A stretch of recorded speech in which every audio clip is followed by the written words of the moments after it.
대선이 코앞으로 다가왔습니다. 오는 4일에 사전투표가 시작되는데요. 오늘부터 나흘 동안 한국교회가 주목하고 있는 대선 후보들의 정책을 점검해보는 시간을 마련했습니다. 오늘은 그 첫 시간으로 대선 후보들의 아동 돌봄 정책을 점검하고 대안을 알아봤습니다. 최대진 기자입니다. 초저출생 문제가 미래 세대를 위협하고 있습니다. 이미 심각한 인구 절벽을 코앞에 두고 있는 상황. 제20대 대통령 선거에 출마한 후보들은 모두 초저출생 문제의 심각성에 대해 공감하며 보다 적극적인 아동 돌봄 정책을 추진하겠다고 약속했습니다. 더불어민주당 이재명 후보 측은 교회 내 원활한 국공립 어린이집 설치를 위해 지자체와 협력해 지원하겠다며 5대 돌봄 국가 책임제와 일자리 6대 공약을 통해 다양한 지원을 추진하겠다는 입장입니다.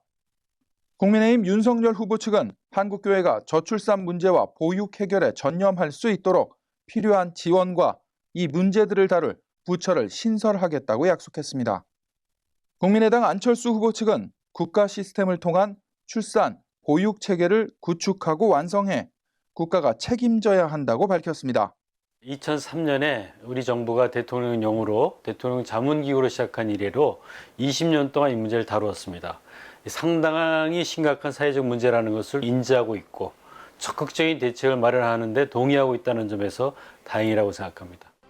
10여 년 전부터 저출산 문제의 심각성을 느끼고 관련 연구를 지속하며 사회적 여론 형성을 위해 노력해온 CTS가 발족한 다음 세대 운동본부는 주요 대선 후보들에게 두 가지 아동 돌봄 정책을 제안했습니다. 첫째, 가칭 아동 돌봄청 등 독립된 기구를 설치해 정부의 아동 돌봄 정책 사업을 통일성 있게 조율하고 시행하는 정책을 제안했고, 두 번째로 종교시설을 활용해 돌봄 소외계층을 위한 서비스를 제공하는데 정부가 전향적으로 나설 것을 제안했습니다. 어머니의 78.2%는 좋은 돌봄 서비스가 있으면 출생률이 올라갈 수 있다고 답했고, 한 아이를 낳은 어머니의 62.2%는 좋은 돌봄 서비스가 있으면 둘째 낳는 것을 고려하겠다고 대답을 했습니다. 직접 영향을 미칠 수 있습니다. 정부가 이 점을 심각하게 고려했으면 좋겠습니다. CTS 다음 세대 운동본부는 결국 저출생 문제를 근원적으로 해결하기 위해서는 주택에 대한 보장, 또 돌봄에 대한 서비스, 교육 문제에 대한 전향적인 해결이 꼭 필요하다고 강조했습니다.